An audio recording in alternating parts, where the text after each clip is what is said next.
விஜயை பார்க்க வேண்டாம், ஸ்டாலினை கைவிட்டு இருக்கக்கூடாது.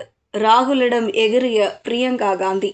டெல்லியில் தமிழக முதலமைச்சர் விஜய் மற்றும் காங்கிரஸ் எம்பி ராகுல் காந்தி இடையேயான முக்கிய சந்திப்பு கடந்த வாரம் ரத்து செய்யப்பட்ட சம்பவம் காங்கிரஸ் கட்சியின் உள்கட்சி மோதல்களை வெளிச்சத்துக்கு கொண்டு வந்துள்ளது.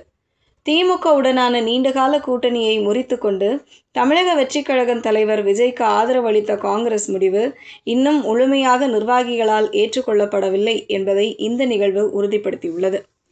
நம்பத்தகுந்த வட்டாரங்கள் தெரிவிக்கும் தகவலின்படி ராகுல் காந்தியின் சகோதரி பிரியங்கா காந்தி மற்றும் தாய் சோனியா காந்தி ஆகியோர் இந்த சந்திப்புக்கு கடும் எதிர்ப்பு தெரிவித்துள்ளனர். ஜன்பாத் இல்லத்தில் நடைபெற்ற ஆலோசனையின் போது ராகுலின் அரசியல் முடிவுகள் குறித்து இருவரும் கடுமையாக கேள்வி எழுப்பியதாக கூறப்படுகிறது. பிரியங்கா காந்தி மிகுந்த ஆவேசத்துடன், தேசிய அளவில் நமக்கு வலுவான தூணாக இருக்கும் திமுகவை ஒரு மாநிலத்தின் தற்காலிக அரசியல் சூழலுக்காக எப்படி தியாகம் செய்யலாம்? ஸ்டாலின் போன்ற பக்குவமான தலைவரை பகைத்து கொண்டு விஜய் பின்னால் செல்வது காங்கிரசின் எதிர்காலத்தையே பாதிக்கும் என்று ராகுலிடம் வாதிட்டதாக தகவல்கள் வெளியாகியுள்ளன. சோனியா காந்தியும் இதே கருத்தை வலியுறுத்தியுள்ளாராம்.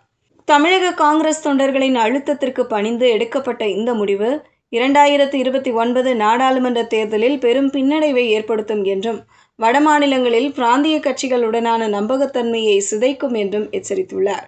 திமுக காங்கிரசுக்கு நீண்ட காலமாக விசுவாசமான கூட்டணி கட்சியாக இருந்து வந்துள்ளது. தேசிய அரசியலில் ராகுல் காந்தியை பிரதமர் வேட்பாளராக முன்மொழிந்தது முதல் பல்வேறு நெருக்கடி காலங்களில் காங்கிரசுக்கு பக்கபலமாக நின்றது வரை திமுகவின் பங்களிப்பு மகத்தானது. அத்தகைய கட்சியை அவசரப்பட்டு கைவிட்டு புதிய கட்சியான தாவேகாவுடன் கைகோர்த்தது பெரும் தவறு என குடும்பத்தினர் சுட்டிக்காட்டியுள்ளனர்.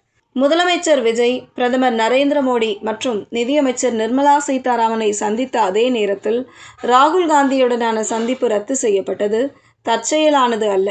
குடும்பத்தினரின் கடும் எதிர்ப்பை தொடர்ந்து கர்நாடக உள்கட்சி விவகாரங்கள் மற்றும் நாடாளுமன்ற கூட்டத்தொடர் உள்ளிட்ட காரணங்களை சுட்டிக்காட்டி ராகுல் இந்த சந்திப்பை தவிர்த்துள்ளார். கூட்டணி அமைத்து தாவேகா ஆட்சிக்கு ஆதரவளித்தாலும் விஜயுடன் உடனடியாக பொது மேடைகளை பகிர்ந்து கொள்வது திமுகவை மேலும் உசுப்பேற்றும் என காங்கிரஸ் மேலிடம் அஞ்சுகிறது. இந்த திடீர் திருப்பம் தமிழகத்தில் தாவேகா காங்கிரஸ் உறவில் ஆரம்பத்திலேயே சுணக்கத்தை ஏற்படுத்தியுள்ளது.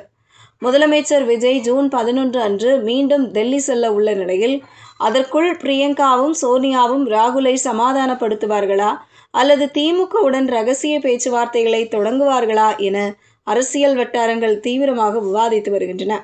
இந்த சம்பவம் தமிழக அரசியலில் புதிய அதிர்வலைகளை ஏற்படுத்தும் என எதிர்பார்க்கப்படுகிறது.